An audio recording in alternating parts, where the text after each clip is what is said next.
welcome to Coffee, Politics, and Religion, CPR, Conversations to Heal America. We live in very difficult, confusing times right now, and a big part of the difficulties is the sensitive issue about race, about incarceration, police, poverty, those kind of things. And so we're going to talk about that today with my good friend Doug Davidson, who I look to for inspiration and insight. Doug is a professor of sociology at Western Michigan University. He's a part of the Lou Walker Institute, and I really glad you're here. We can talk about these things. Now, before we begin, I want to talk about, I was a history and civics teacher in high school. And one of the things I teach my students is that the first permanent settlement in this country was Jamestown, 1607. And they had indentured servants, which means, you were sort of a slave for a definite period of time. Sort of like what students do with internships, right? Probably a little bit. And the people, and they had both black and white, or African American, I should say. These terms, it's hard to know sometimes what to say. What do you prefer? African American is fine. Yeah. I interchange them. I don't have any real strict. So anyway, but they worked together, and they actually, But then in 1619, a Dutch trader came and brought African slaves, and that began slavery in this country. Right. And then it didn't come to an end after our Civil War in 1865. And then we had Jim Crow and segregation, and African Americans didn't really become citizens until 1964 with the Civil Rights Act, 65 with the Voting Rights Act, and I would even point to 67 with Levy versus Virginia, where people of different races could marry, and that's only like 50 years ago. So you have 400 years of oppression, and then 50 years we're making some progress. Yeah. And I guess what I'm saying is, I'm hopeful, and I think things have changed, right? Things are better in some ways, but I think it's going to take some time. Do you think? So you're sort of discounting the whole 1865, 13th, 14th, 15th Amendments. That was definitely progress, but then it went back to segregation. And as you taught me, the virtual slavery that happened. Sure. After Reconstruction. Yeah, but if we're talking about 1876, right? A kind of legal citizenship, right? I wouldn't want to discount the 13th, 14th, 15th Amendment and the rights that were given at that time. Not that they were followed, because I think that's part of the hypocrisy. Right. And we have to, acknowledge that hypocrisy. That on the one hand, we give a formerly enslaved people, a kind of legal freedom. Right. But then on the other hand, we take it, we limit it. Okay. And then we essentially retract a good deal of it. And you're right, so until we get up until 1964, 1965, and ultimately... And 67. Yeah. So we only had 50 years of, de facto, anyway. I would say full citizenship. Yeah, de facto citizenship. But de jure, I'm sorry. Right. De jure citizenship. But de facto, not so much. Not so much. And in fact, a great deal, not so much. Right. And all I meant by teaching my students that is that, we've had this oppression and this treatment of people and these attitudes and the prejudice against these people for so long. And I'm just saying, I think it's going to take time, unfortunately. But maybe, these things can happen, like with the gay issue, things kind of went very quickly after a while. All those years. I don't know. What do you think? Are you optimistic? Cautiously. Yeah. I think that ultimately, the business of people of color getting full citizenship rights and being respected and acknowledged as, citizens of this country, and people becoming aware of the fact that people of color have contributed to the country, and that they've been here for as long as anybody else has been here. So I think there's been a kind of unstated myth out here that like people of color really have not been a sort of integral part, of U.S. history, okay? And that is the bias, I think, the slant that is there in the way we teach history and civics that you're just talking about. Mm-hmm. And so I think, many young whites growing up in the country have a sense that like, people were slaves, and then there was this something that they've heard about remotely called Jim Crow. Yeah. But what it basically suggests is that blacks were like marginal to the dominant population in the country, okay? So it's like we were sort of here, but not here. Mm-hmm. We were sort of out there on the margins someplace, okay?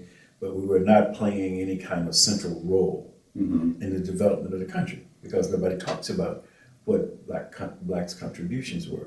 I mean, we talk about slavery, but we don't talk about slavery as an economic system and the power that that economic system had in establishing an economic foundation for what becomes one of the most powerful capitalist industrial countries in the world. Mm-hmm. Mm-hmm. We know in terms of economics that most of the time the way we understand economics is that agriculture is the base for a subsequent industrial revolution.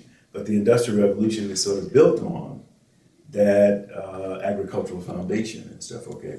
And so in the United States, people don't think about, the business of cotton as agribusiness, Mm-hmm. okay? And generating tremendous amounts of profits. Mm-hmm. And that it is those profits that begin to fuel or provide the economic capital that is used to develop a subsequent industrial revolution in the United States, emerging ultimately as a major industrial power. Yeah, right. So if you don't factor that in, then it looks like, well, okay, they were like farm workers, okay, Mm-hmm. and they were like slaves to these plantation owners and stuff, but that is not contributing to the economic wealth of the country. I mean, so I think they think in terms of maybe individual plantation owners are accumulating wealth, Right. but not talking about how that wealth, works itself into the entire system. The relationship between plantation owners and bankers and investing money and the people who have capital investing in, other forms of venture or, expansionist capital, Right, okay? right. And so if we don't make those connections, then they don't see it. And so blacks then, as the low person on the totem pole, as simply a laborer, okay, who's not getting paid, unfortunately, and some feel so sorry about that, Mm-hmm. but they don't see that connection between the wealth that is accumulated from that labor and the ultimate development of the United States economic system. Right. Okay, yeah. Well, there was that, I can't remember his name, but there was an author who wrote about that very issue, about how, the slave labor built up the economic powerhouse that we became. And it's not just cotton, and it was in the 19th century, it was the biggest export from this country, but also the textile mills in the north and It's a raw material. the raw materials. And That fueled it. Yeah, fueled it. But what I'm asking is, there's this, to me, there's this broader issue of prejudice, and this broader issue of animus and hostility and,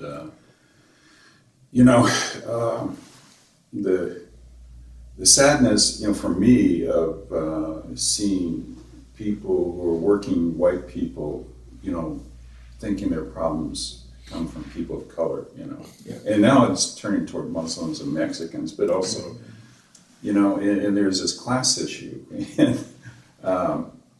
I just wonder, that's a tough problem, don't you think? I mean, that's about attitude and psychology and Yeah, but it's something that has been, I think, sort of manipulated. mm-hmm. I think it's Oh, yeah, absolutely. It's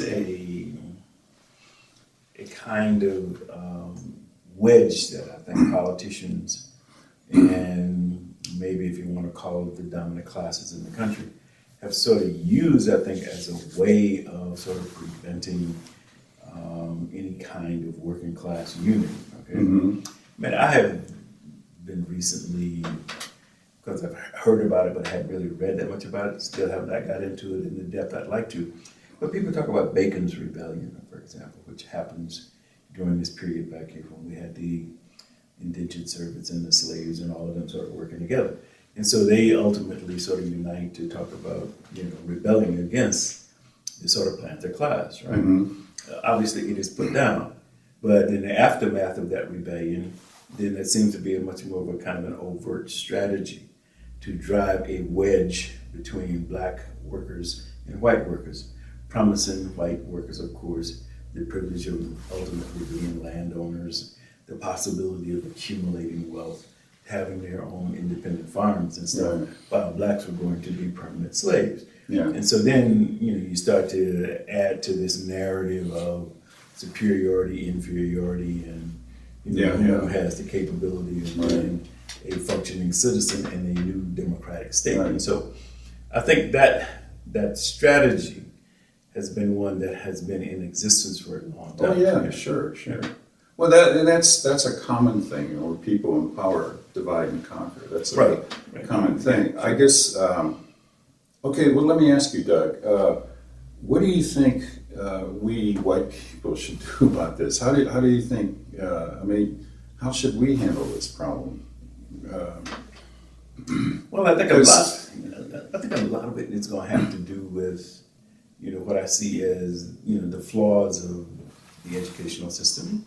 A lot of it has to do with, I think, even the flaws, if you will, of our very sort of strongly Christian religious society. And so, is that here we have the people who are responsible for educating future generations and stuff, presenting a kind of limited, slanted interpretation of American history. And then we have people who are preaching from their pulpits every Sunday, but not really addressing, the hypocrisy that is embedded in a system that, pits people against one another. That says if you're white, you have certain privileges and you have the right to those privileges because there are these other people out here who are not deserving. It's like, they are limited in terms of their intellectual capacity. They are, limited in terms of their ability to understand Christianity in the way that we, sort of teach Christianity in many of our churches and stuff, So many people see even, black churches and black religious officials as people who are given a kind of biased, limited, what we call almost folk interpretation of Christianity, as opposed to, say, if you go to an Episcopalian church or some of the other What church? Episcopalian. Oh, Episcopalian, where they as opposed to Baptist, you mean, or something. Where they're getting a much more sort of sophisticated, intellectual, academic understand. There's some spirituality there, but much more attention to. Well, we should acknowledge that Christianity, unfortunately, played a huge part in promoting slavery and segregation. So, anyway, but we're going to end this segment, and we'll just be right back. Okay.